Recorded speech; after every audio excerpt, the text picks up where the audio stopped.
examination coaching for UPSC CSE, State Public Service Commission, SSC combined graduate level exams and CLAT examinations. So do visit AKAS IAS Academy and also the website of AKAS IAS Academy. And about me, I am Sandeep Bhushan Tumala and my credentials are I have 10 years of teaching experience for civil services. I teach international relations and internal security and the analysis of the Hindu newspaper. And this session will certainly help you because I will be emphasizing on the keywords and the key phrases, and through the keywords and the key phrases you can identify the factual, analytical and conceptual questions which will be very useful for preliminary examination. And by inculcating or imbibing the keywords and the key phrases in your answer writing, your answers would also be precise and concise. Thereby, you will score higher marks in the mains examinations. So ultimately, this session, that is AKAS IAS Academy Daily News Analysis, will help you to score higher marks in the mains 2020, as well as it will help you and guide you for prelims and mains 2021. And this session is in regards to the DNA, that is Daily News Analysis, and we'll take up Daily News Analysis of today, that is 2nd of November 2020. And before we get into the DNA of the Hindu newspaper, this is the quote of the day. We will look at it. The quote of the day is, if you don't sacrifice for what you want, if you don't sacrifice for what you want becomes the sacrifice. So do make sure that you work hard, you sacrifice for what you want. Otherwise, what you want, that itself becomes a sacrifice. So do not make sure that your wish becomes sacrifice. No, you should sacrifice for your wish. And before I get into the topic, I would say a very good morning to one and all who are in the live and also in the live chat. A warm welcome to everyone to AKAS IAS Academy Daily News Analysis. Gauri Naidu, D. Alikana, K. Pavan, Gandhi Verma, all of you a warm welcome to AKAS IAS Academy Daily News Analysis. And in regards to Sunday you will not have a class, and then we will have the class from Monday to Saturday. Sunday will be an off. Vikram Teja is also joined. A warm welcome to you, Vikram Teja. Now we'll get into the topic. S. Sweetie, also very warm welcome. Now we'll get into the topic, that is we will be discussing about the GST compensation or GST collection itself, GST revenue. So if you look at the revenue from the month of April, June, July, and then June was comparatively good, but it did not touch 1 lakh crores of rupees. But if you look at the other side of it now, that is in the month of October, it has crossed or it has touched 1 lakh crore of rupees in regards to the GST collection. Revenues of the goods and services tax has increased, or it has surpassed, it has increased 1 lakh crore, up to 10% increase from the last year, and it is the highest GST collection since February 2020. Why we are focusing on this? Because of the COVID-19 pandemic situation and because of the economic activities which was totally damaged. No business activity, business revival have taken place. Because of that, the revenue or the collection of the GST has fallen down very drastically from the month of February, March onwards.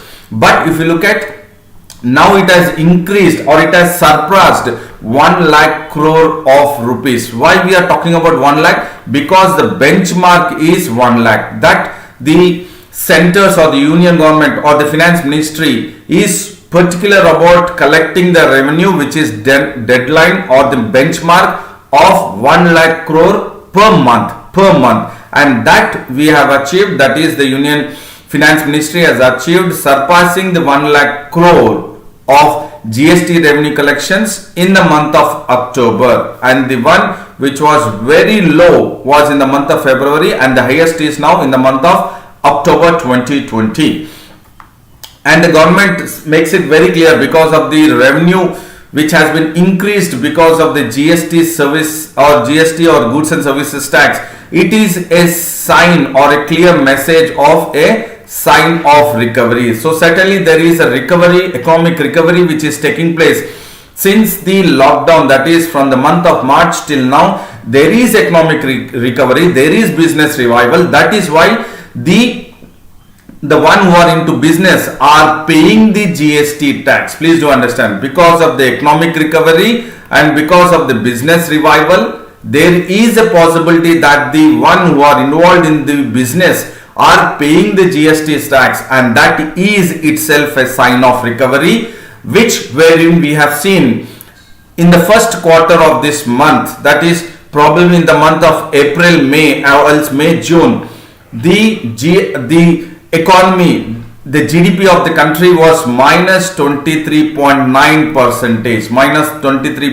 percentage, which was in contraction. From there, now we have crossed 1 lakh crore of rupees in regards to the GST collection. And the growth in GST revenue, if you look at, it has increased compared to what we had the collection of GST in the month of July, August and September, which was minus 14 in the month of July, minus 8%, that is minus 8% of reaching to the 1 lakh crore of rupees of the GST collection. August and September, it was 5% negatively, but now definitely it has surpassed the 1 lakh crore of revenue collection.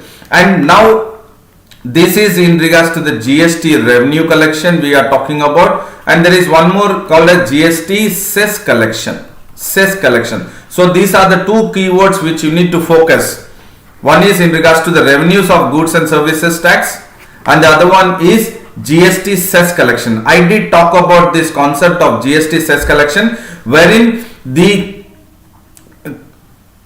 Finance Commission, 15th Finance Commission has made it very clear that GST cess collection, which will be ended by 2021 to 2022, will be further extended to 2025 to 2026. So this is a cess which is collected in spite of 28% of GST, which is of the highest percentage of collection GST percentage.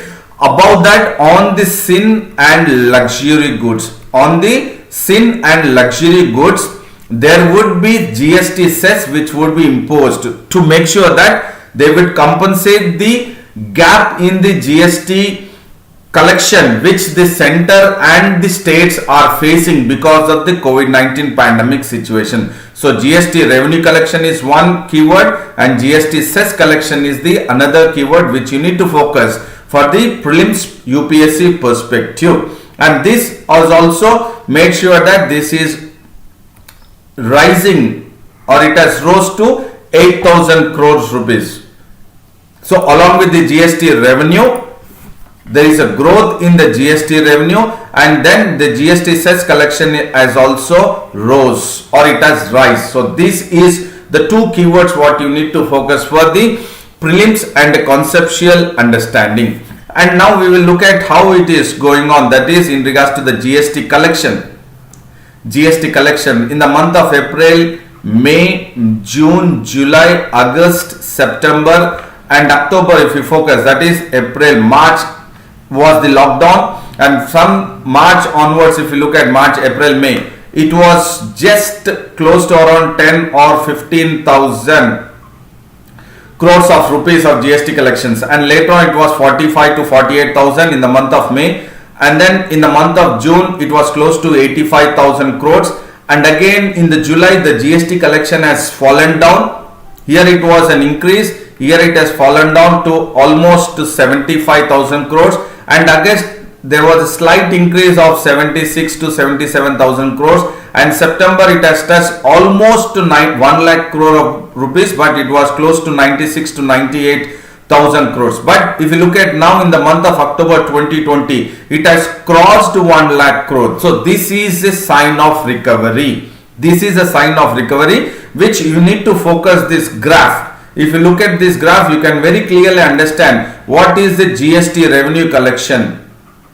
GST revenue collection from the month of April to month of October 2020, which has increased and fallen in the month of July, and from July again there is a considerable increase of the GST collection, GST revenue collection, and that is a positive sign for the finance ministry and also for the states, that whatever the GST compensation has to be paid back by the center to the states, which is as per the GST law or GST regime up to 2021, that is the first 5 years of the GST implementation of the GST law or GST tax. Now the center will be in a position to pay back if this trend continues for another 1 quarter. So possibly this is a sign of recovery.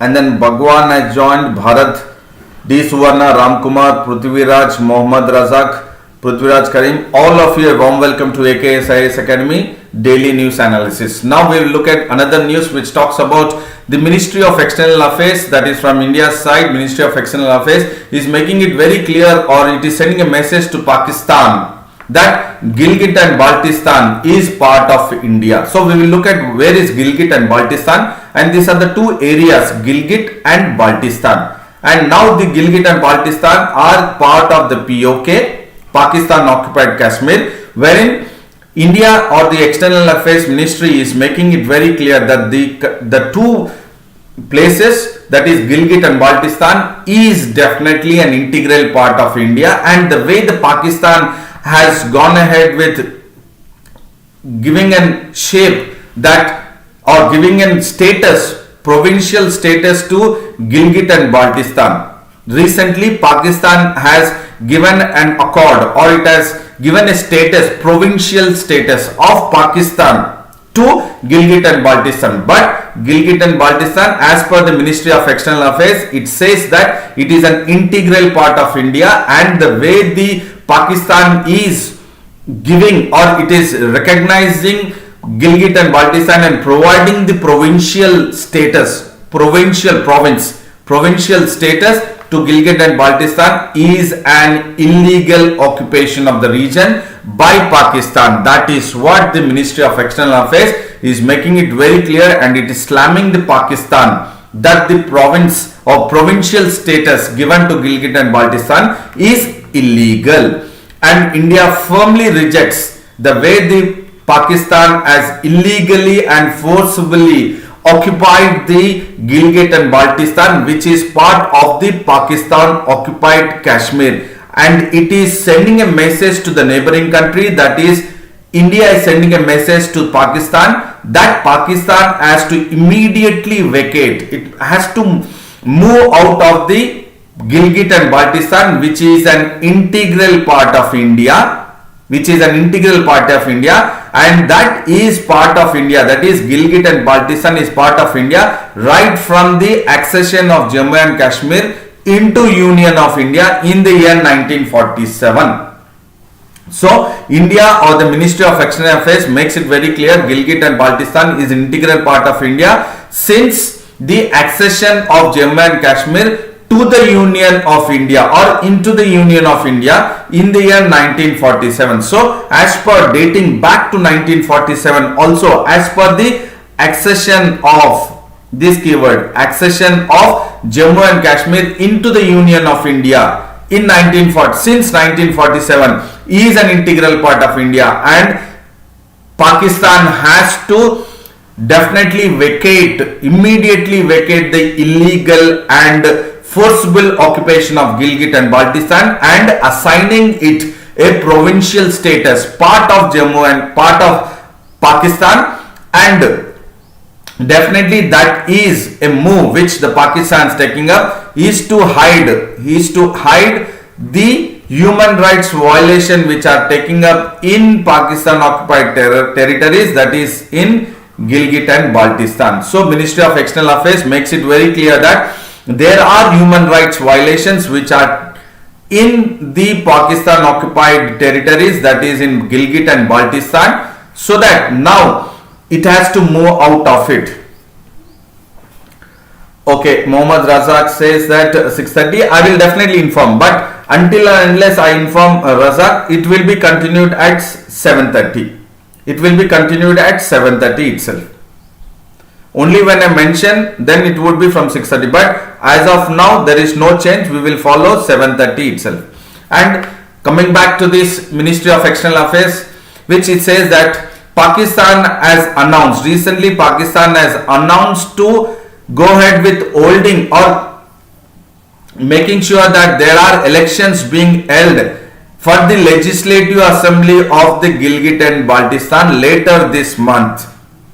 This is as per the Pakistan Supreme Court or Supreme Court of Pakistan has allowed Islamabad or Pakistan to amend 2019 administrative order. Why the Pakistan has gone ahead with amending the 2018 administrative order? Because the Pakistan, with the amendment of the 2018 administrative order, they would conduct the general elections where in Gilgit and Baltistan, that is by providing or by making sure that they are given this provincial status, and then elections will be held, so that will create a kind of provincial status to the Pakistan itself. And this Gilgit and Baltistan order of 2018, these are the keywords for the prelims as well as a better conceptual understanding about why Gilgit and Baltistan, why Gilgit and Baltistan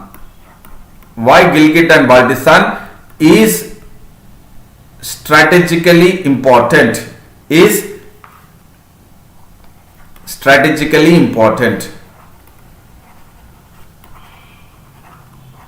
because once the elections are being conducted by the Gilgit and Baltistan order of 2018, so definitely it will be part of the Pakistan, it will be part of the territory of Pakistan. And the polls were supposed to be held on August 18, 2020, but because of the COVID-19 pandemic situation, they have been postponed, and probably they will take up the elections in forthcoming months. And that is why the Ministry of External Affairs has given a very strong message saying that they have illegally and forcefully brought in, or they have accepted the Gilgit and Baltistan and given a status of provincial status to Gilgit and Baltistan. And by the Gilgit and Baltistan order of 2018, now the Supreme Court of Pakistan has allowed Pakistan to amend the 2018 administrative order to conduct general elections in Gilgit and Baltistan, which was supposed to be held on August 18 but postponed because of the COVID-19. So if you look at here, you have the Gilgit and Baltistan, which is now part of the POK. This one is Gilgit and Baltistan, and this from here you have the China-Pakistan economic corridor which passes, and this part is Azad Kashmir, and this is India, and this is Aksai Chin region, which is now which China says it is its own territory, Aksai Chin. So this is Gilgit and Baltistan, this is Azad Kashmir, and this is Aksai Chin area. And this is the one actually when we have the India or the Jammu and Kashmir map. So definitely Pakistan is trying to include Gilgit and Baltistan and also Azad Kashmir, part of it, officially by conducting elections. We have seen on August 6, 2020, Pakistan has come up with the new political map. Pakistan has come up with the new political map, which is, it has included Gilgit and Baltistan and Azad Kashmir, part of Pakistan.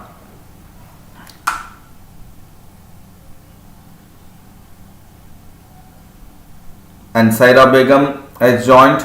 Raju, Linga Bharatwaj, Uppala Raju, Pravalika, M. Pravalika, Mohammad Razak, okay, G. Srinu, Pantangi, all of you are very warm welcome to AKSIS Academy Daily News Analysis. And you have another news which talks about the Rafale jets. Now Rafale jets, we had Rafale jets earlier which have come to India. Now another 3 Rafale fighter jets would be scheduled to be arrived in India on November 4th. And here in this case, these three Rafale fighter jets from France will start and they will arrive in India on November 4th, but here it will be non-stop flying of Rafale jets from France to India, and that is the one. And now we will have totally 8 of the 36 Rafale jets in service. So definitely India has gone ahead with a deal with France to purchase 36 Rafale fighter jets, and out of 36, with the 3 Rafale fighter jets which would arrive in India on November 4th, that is another 2 days from today, then total now we will have 8. So out of 36, we will be having 8 on November 4th on the Indian soils, which will be in service. And these Rafale jets now will fly directly non-stop from Istres in France to Jamnagar, Gujarat. And this is 8-hour plus non-stop flight from France to Jamnagar, that is to Gujarat, which it will go ahead with non-stop, which will be a direct one. And here these 3 Rafale jets will be accompanied by French Air Force mid-air refueling aircraft. This is very important keyword. So how can they fly non-stop 8 hours? Because they can fly non-stop 8 hours because the 3 Rafale jets are accompanied by the mid-air refueling aircraft. That means this mid-air refueling aircraft of France Air Force will refuel the Rafale fighter jets in the air itself. So it will be refueling the Rafale fighter jets in the mid-air. That is very, very crucial one, and that is the one why it will be non-stop with the 3 tanking. So there will be 3 mid-air refueling aircraft tankers which will refuel the 3 Rafale fighter jets. And the first leg of the flight is from the Mérignac Air Base at Bordeaux in France to the UAE. That means this is the second leg now. That means second time the 3 fighter jets are coming to India or to arrive to India on November 4th. And the first time when it has come, it has started from Mérignac Air Base from Bordeaux in France to the UAE. That means there was a halt. There was a halt in UAE. And these jets were accompanied by French Air Force mid-air refuelers.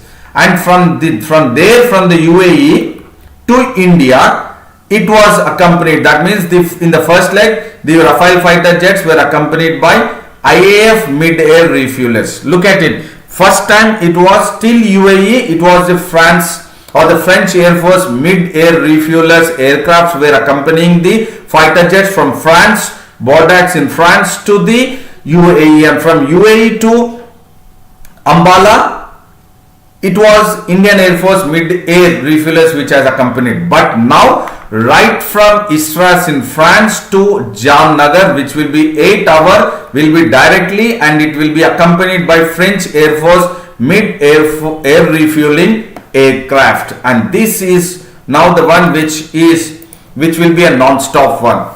And the first batch we have seen 5 and now 3, so totally 8 out of 36. And the 5 Rafale jets which have earlier have come and they are in service, there are 3 of them are single seat, 2 are twin seaters, and they have been formally inducted into a squadron, and this squadron is number 17 Golden Arrow Squadron, which it is at the Ambala Air Force Station. These are all prelims UPSC perspective important. So the first 5 were inducted in the Ambala Air Force Station at a squadron called as number 17 Golden Arrow Squadron, and now which were arrived in July, they had a halt or stopover in the Al Dhafra Air Force in the UAE, and from there they have come to, or they have arrived and landed in the Ambala Air Force Station. And this all the 36 aircraft will be completed to be provided to India as per the deal by 2021 next year. And the second quadrant, this is the first quadrant, that is number 17 Golden Arrow Squadron is the first one, and the second one will be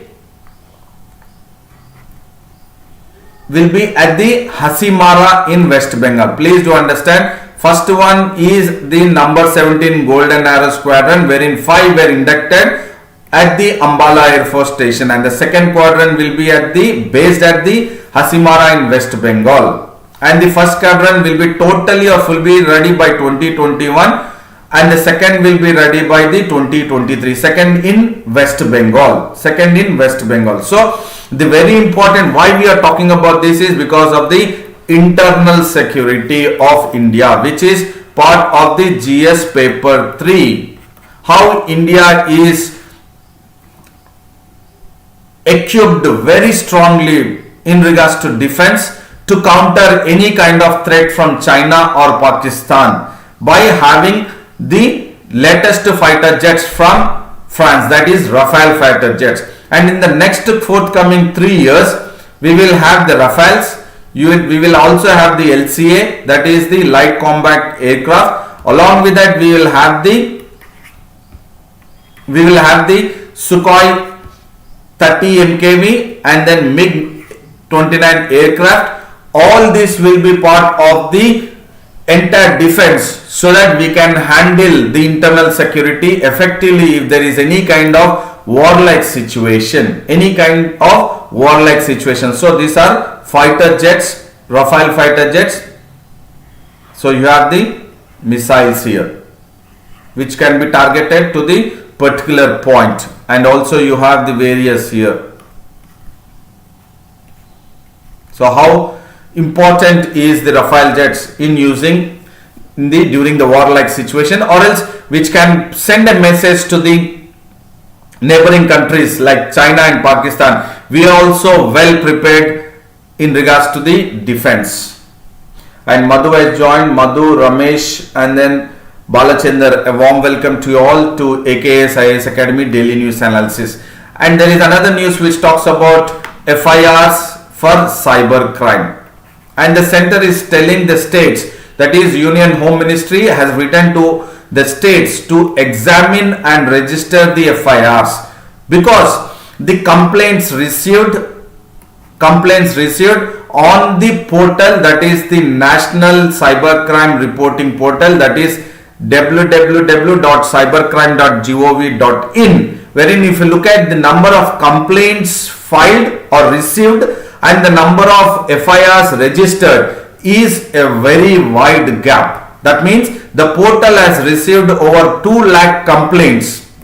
They have received 2 lakh complaints, but if you look at the FIRs which have been registered is only 5,000 cases, and that is why the Union Home Ministry is very particular about this, and it is sending a message, or it is written to all the states to examine and register FIRs based on the complaints registered or received in the National Cybercrime Reporting Portal, that is www.cybercrime.gov.in. And this portal, definitely by the Ministry of Home Affairs, is having an aim. What is the aim of it? Aim is to raise the group of cybercrime volunteers. So this is a keyword here.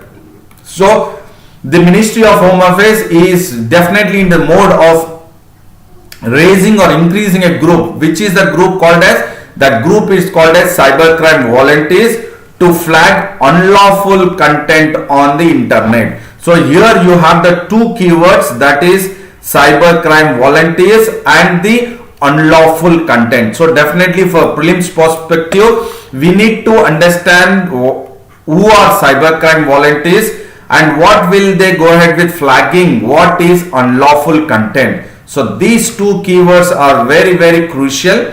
And the other one is National Cybercrime Reporting Portal. This is the one which is also important keyword. And we will look at what does the unlawful content means. Unlawful content means, why I am saying this is because you can use it as a short notes in your answers when we are talking about the internal security of GS paper 3, when we are talking about cyber crime, or it is an organized crime.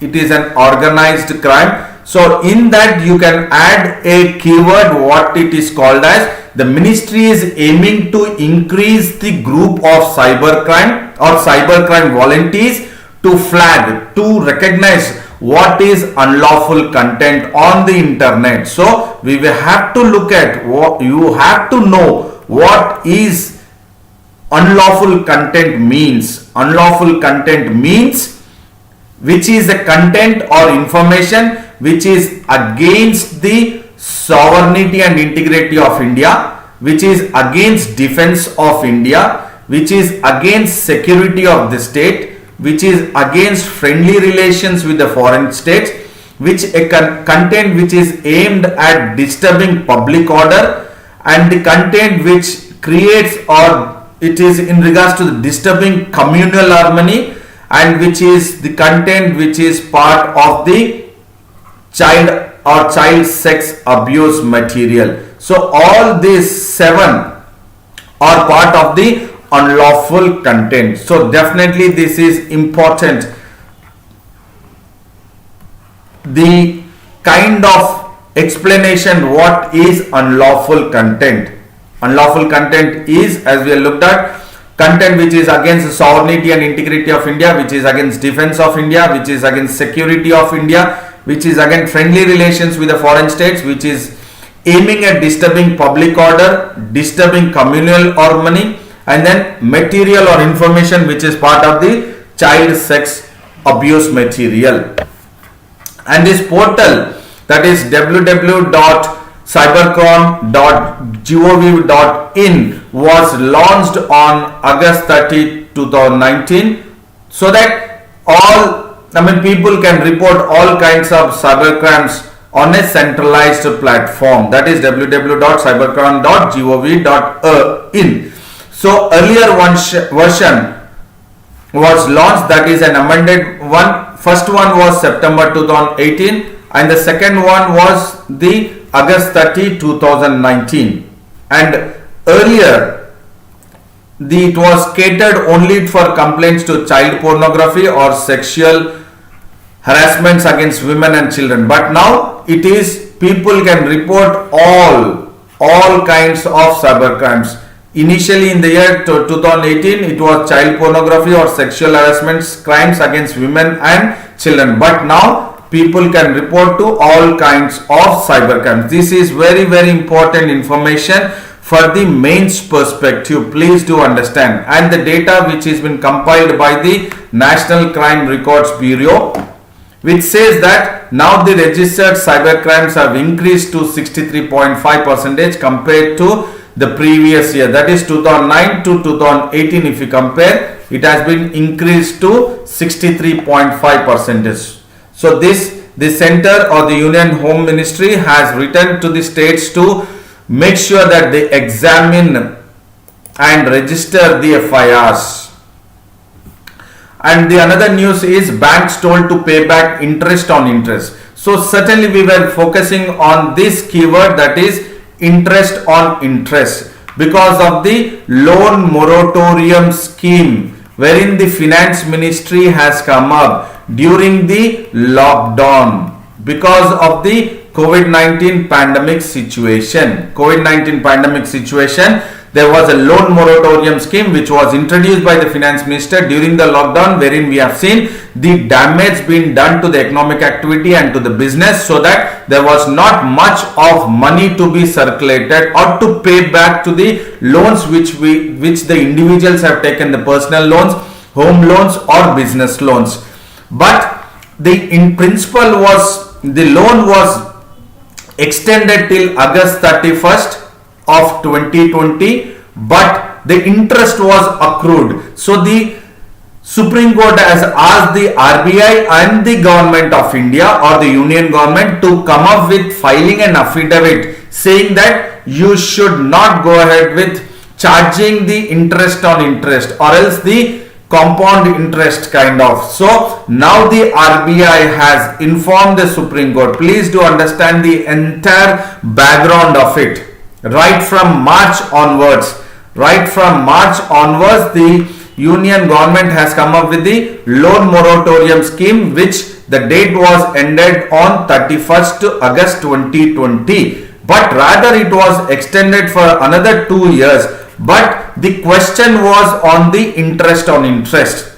And the banks have collected the interest on interest right from March till August 31st. So there was petition filed in the Supreme Court that not only the loan moratorium scheme, that is the principal amount, has to be extended, but the interest also should not be collected from the individual borrowers, which could be personal loans, home loans, vehicle loans, or else the business loans.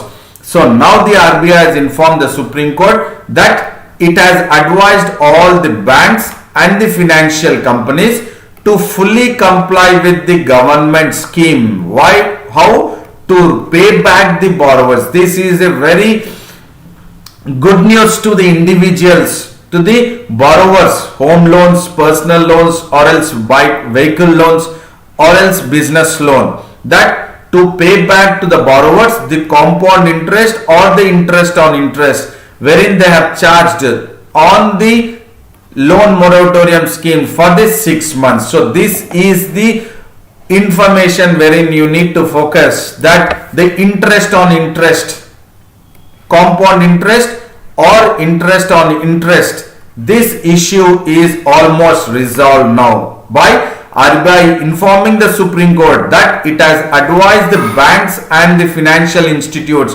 to pay back the amount back to the borrowers.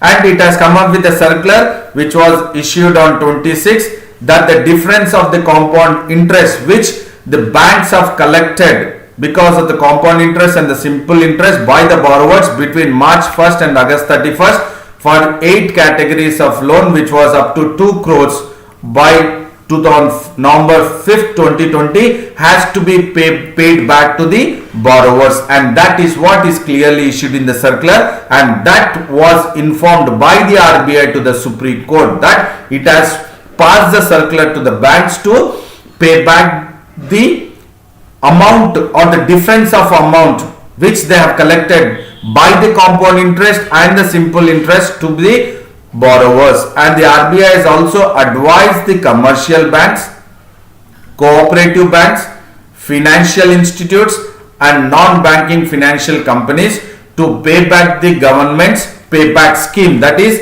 loan moratorium scheme, to the borrowers. So what is that you need to look at it very keenly is that the RBI has advised to whom? RBI has advised whom? It has advised the commercial banks, cooperative banks, financial institutions and non-banking financial companies, NBFCs, FIs, microfinancial institutions, FIs, CB, commercial banks, cooperative banks. And before I get into the next slide, Balachandar, okay, Surya, Ramya Rani and then Sai Pawan have joined. A warm welcome to all of you to AKSIS Academy Daily News Analysis. And the banks have also advised the commercial banks and all the primary cooperative banks or the state cooperative banks and the district cooperative banks, that is UCO urban cooperative banks, SCO state cooperative banks and the district central cooperative banks, and to all the All India financial institutions. To All India financial institutions also it has advised, and to all the non-banking financial companies to follow the guidelines which has been provided by the circular by the RBI to all the banks. And when we are talking about the financial institutions here, there is a clause, that is clause 3 of the government scheme of the loan moratorium scheme. It very clearly defines all financial institutions. Means financial institutions include what? The banking companies, public sector banks, cooperative banks, regional rural banks, all India financial institutions, non-banking financial companies, housing finance companies, HFCs. You have HFCs which are very important in regards to the housing also, with the RBI, and national housing banks. This is the one, national housing banks. So all these 8 are part of the clause 3 of the loan moratorium scheme, which has been defined that all the financial institutions include these 8, and the government scheme is meant to bring all the additional relief to the borrowers affected by the individuals because of the COVID-19 pandemic situation. And when we talk about the scheme of loan moratorium scheme, it will cover the MSMEs, education, housing, consumer durables, credit card, auto, personal and consumption loans. So these are again very, very crucial for your short notes in your answer writing. So the clause 3, the scheme will cover, advise the commercial banks that which form or which cover, the scheme covers what all, that is MSME, education, housing and all this. And the 3-judge bench, which is led by Ashok Bhushan, is scheduled to hear the case on November 2nd, that is today. So definitely we have looked at the one which are very, very crucial in information, and now we'll focus at the recapitulation of DLA, recapped. So this is in regards to the GST we have focused, that is GST revenue and GST cess also we have focused, how it is important. And then Gilgit and Baltistan in regards to the India with neighboring countries, we are focused, that is in regards to the Gilgit and Baltistan of the Gilgit Order 2018, and this is in regards to the India and France bilateral relations. And then in regards to the internal security, how the Rafale jets are important or crucial at the time of the face off between India and China. And this is again in regards to the internal security, GS paper 3, when we are talking about the cyber crime or the organized crime. And this is in regards to the economy we have discussed, which is part of the loan moratorium scheme, wherein now the RBI has issued a circular to all the banks to repay the accrued or the difference which they have calculated for simple and compound interest to pay back to the borrowers. Okay, Harshavardhan, a warm welcome. Sai Monica, Sai Pawan, a warm welcome to you all to AKS IAS Academy. And then Harshavardhan says that Harshavardhan is studying in inter first year and my goal is to become an IAS officer. Certainly very good, and I would say that you would certainly succeed it. May your wish come true, and certainly by following the AKS IAS Academy daily news analysis from now onwards, obviously another 3 months you will be in the intermediate second year. So another after 1 year or so, 1.5 years, you will be in the graduation. So this is the right time to go ahead with the preparation in regards to the current affairs, which will help you to focus on the main subjects also later on when you are actually getting into the mode of the preparation while you are in the graduation. So you can immediately start your preparation now. It will definitely help you to have an edge over others when you give an attempt in 2025 or 2026. So definitely you are in the right track. You certainly should follow the current affairs, read newspaper, and also the AKS IAS Academy daily news analysis, which will fetch you and your goal. You will succeed your goal. And I would say a very big thank you, because this information, I feel what is being provided at AKS IAS Academy daily news analysis is an informative, knowledgeable one, and a very big thank you to all, and a good luck, and you can do it. And then do follow or do maintain the consistency in your preparation, do stick to your schedule, and then take care of your physical health and your mental health. And then do like the video, share the video and subscribe the video. And Here I would say please do subscribe the AKS IAS daily news analysis of English channel, because from second week of November, from next Monday, we will be taking up the daily news analysis of AKS on the AKS IAS English channel. AKS IAS English channel. So do subscribe. Now it is in Telugu channel. Now it is in, the daily news analysis which I am taking up is in the AKS IAS Telugu channel. So do subscribe the AKS IAS English channel. So that you can get, or you can be shifted. Now these classes will be shifted from next Monday from Telugu channel to English channel of AKS IAS Academy. So do follow the mention of what I am saying. Do subscribe the English channel, because from next Monday we will be shifting from Telugu channel to the English channel of AKS IAS Academy. And then also visit the website of AKS IAS Academy, and also do subscribe the Telegram link of AKS IAS Academy. And then I would say a very big thank you to all of you, and then see you again tomorrow at 7:30 a.m. Thank you all, and then see you at 7:30 a.m. tomorrow, the same timing, that is 7:30 a.m. we will start the daily news analysis tomorrow. Thank you very much.